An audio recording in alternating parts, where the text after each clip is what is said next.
Salut à tous. Bonjour tout le monde. Alors ici c'est Claire. Et Michel. Voilà, on est autour du lac de Divonne aujourd'hui et on voulait faire un petit message sur l'amour entre autres. Tu veux penser aussi à quelque chose, chérie, tout à l'heure? La simplicité La dans l'amour. simplicité dans l'amour aussi. Ouais, on espère que vous avez passé une bonne semaine. Alors peut-être que pour certains, elle a été bien remplie ou que maintenant c'est un temps de détente. Là, on est un samedi quand on fait cette vidéo. Peut-être certains la verront plus tard. Mais c'est vrai que les temps de repos, c'est important aussi.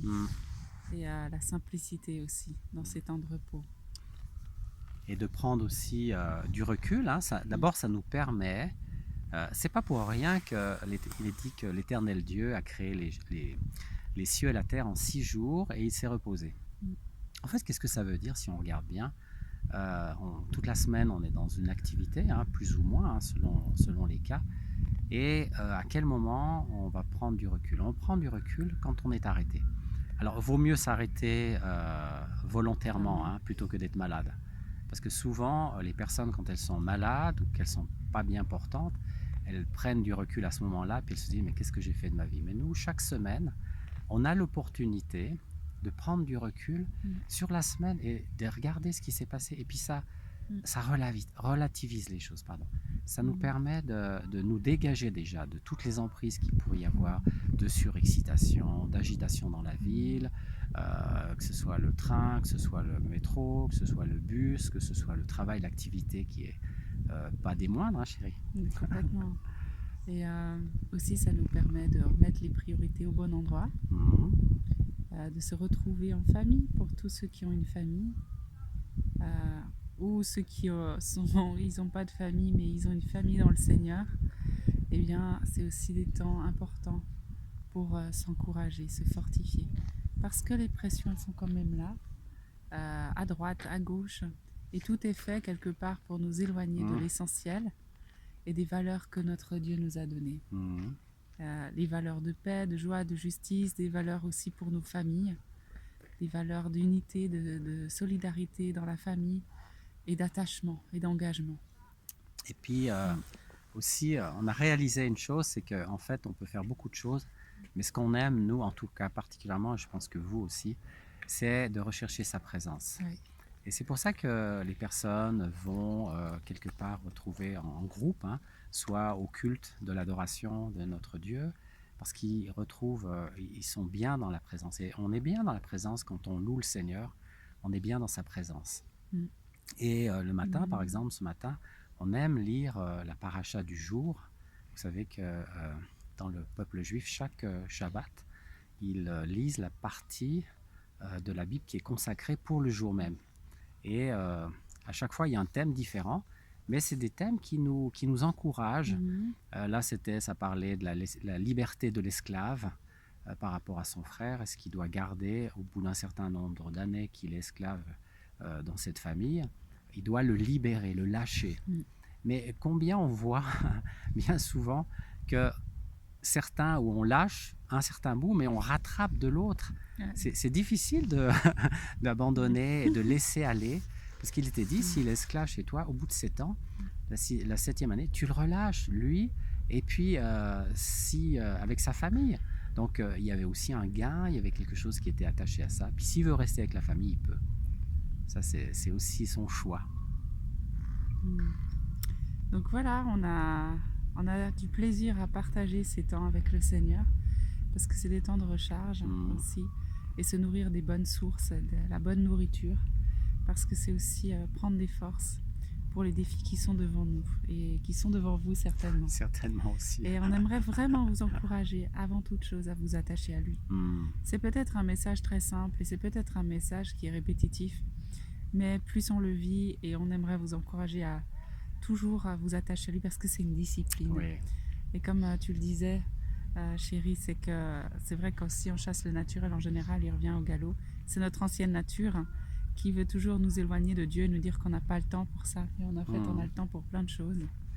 Alors on voudrait vous encourager à prendre le temps pour lui et aussi les uns pour les autres, dans le Seigneur en tout cas. Exactement. Et puis, Jésus, il est venu pour nous donner cette liberté. Ouais. Il est venu pour nous affranchir. Alors, il y a plein de méthodes qui existent dans le monde pour essayer que la personne, elle se trouve bien avec elle-même. Mais on se rend compte qu'à la fin, une fois qu'on a tout essayé, et même on en parlait, plus des fois on lit des méthodes, plus on s'encombre la tête et moins on sait faire le choix. C'est comme quand vous arrivez dans une boulangerie, s'il y a 50 gâteaux différents ou des biscuits différents, vous êtes là, mais si on reste un ou deux, ça va être vite fait. Ça va être vite fait le choix, on prend ce qui reste. Mais avec le Seigneur, c'est pas comme ça. C'est que lui, il nous permet de vivre toutes ces choses pour qu'à la fin, on se rende compte, on se dit, on n'arrive pas. Et quand on se tourne vers lui, c'est parce qu'on est arrivé au bout de nous-mêmes. Et lui, quelque part, il nous attendait depuis des années, ce Seigneur qui est venu, qui a donné sa vie pour nous, et la joie de pouvoir se tourner vers lui, de pouvoir savoir, de pouvoir se repentir, de lui demander pardon pour tous nos péchés.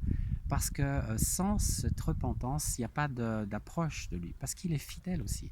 C'est-à-dire qu'il ne rejette pas celui qui vient, ou celle qui vient à lui pour lui demander pardon.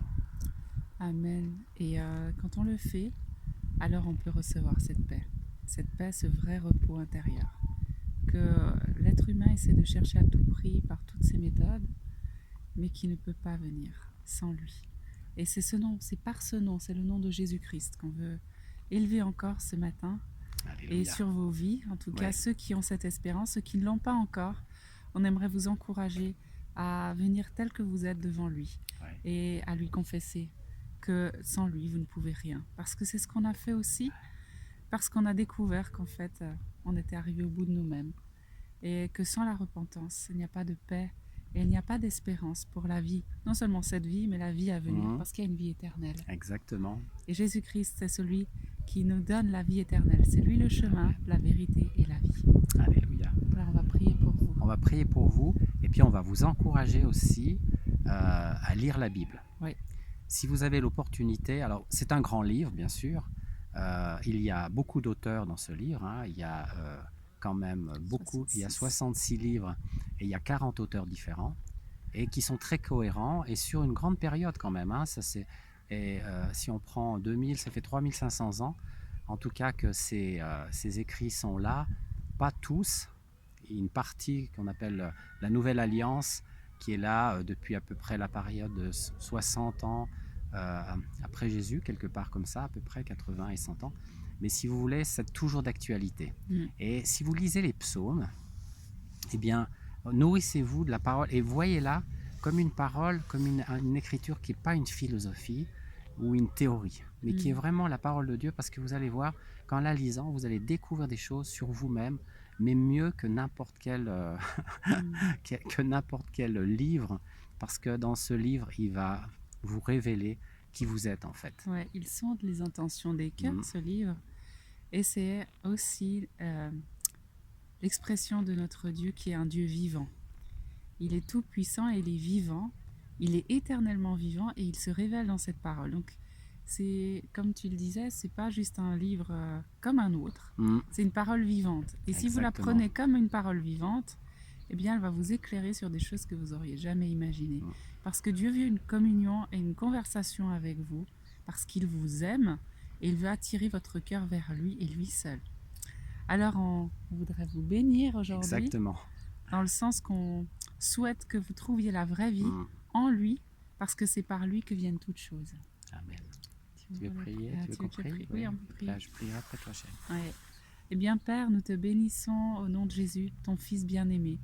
Merci pour la paix que toi seul tu donnes, au travers de ta parole, au travers de ton esprit et au travers de ta visitation.